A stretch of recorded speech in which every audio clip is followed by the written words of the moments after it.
Se adentraba en los montes, donde muchos de mis vecinitos le pasaba lo mismo. Los atendía y no les pedía nada a cambio. En ese tiempo tenía 12 años. Era común ver gente en las plazas cayendo sin ninguna explicación, hasta que llegó él. Él no se veía como un médico cualquiera, era uno más de nosotros. A él no le importaba qué hora era. Si lo llamaban, allí estaba, y a muchos logró salvar de la muerte. Yo soy una de ellas. En 1986 nace el doctor José Francisco Torrealba.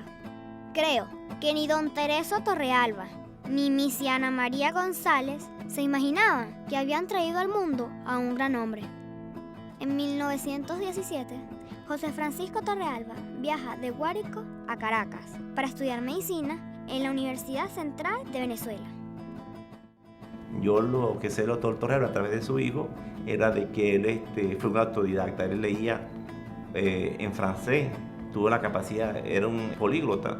Leía en francés, en italiano, leía inglés y alemán. Él era una persona que aprendió idiomas y él leía los textos de medicina, de los avances que había, y eso fue la manera como él enfocó su estudio. Él aparentemente no hizo muchos estudios de posgrado, sino que él estuvo en Hamburgo, en el Instituto de Medicina Tropical, estuvo viendo cómo funcionaba, conoció al doctor Meyer, que lo tenemos allá, aquella fotografía, que él vino a Venezuela con ese contacto, que ayudó a fomentar los estudios de medicina tropical aquí. Y hay una anécdota al respecto, cuando él va para allá, cuando él presenta como su examen de admisión, pues, un examen de admisión para ver si puede ingresar o no a los estudios de ese centro. A él lo entrevistaron en alemán. Imagínense usted, criollo venezolano, entrevistado allá en alemán, y él respondió con una soltura muy impresionante. Y uno de los jurados que le hizo eso, ¿de dónde vino este señor?, le preguntó. Y uno de los jurados, que sí tenía referencia de quién era él dijo, bueno, mira, él es un sabio venido de Venezuela. Después de pasar un año en Alemania estudiando enfermedades tropicales con el profesor Müller, en 1929, el doctor vuelve al estado Guárico al escuchar que todos estaban muriendo por causas extrañas. Pero la verdad es que en mi pueblo la gente moría porque les crecía mucho el corazón.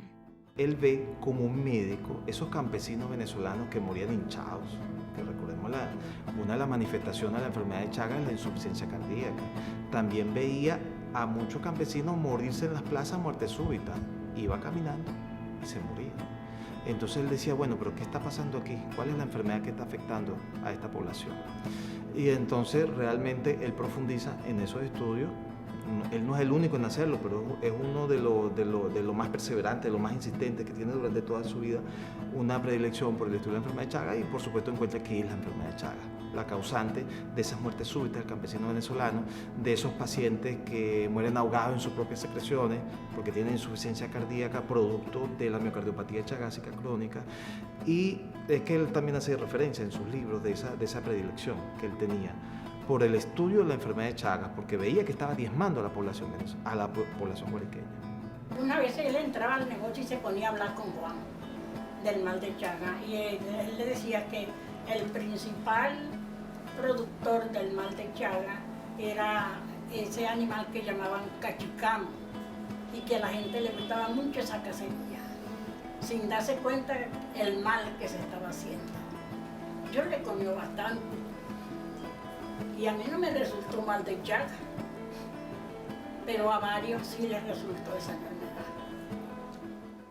Él, un médico que andaba en mula o en caballo, se casa en 1931 con Misia Rosa Tobar de Torrealba, y ese mismo año realiza, después de tantas investigaciones, el primer despistaje de mal de Chagas a una niña del pueblo de Ipire, a mis 12 años.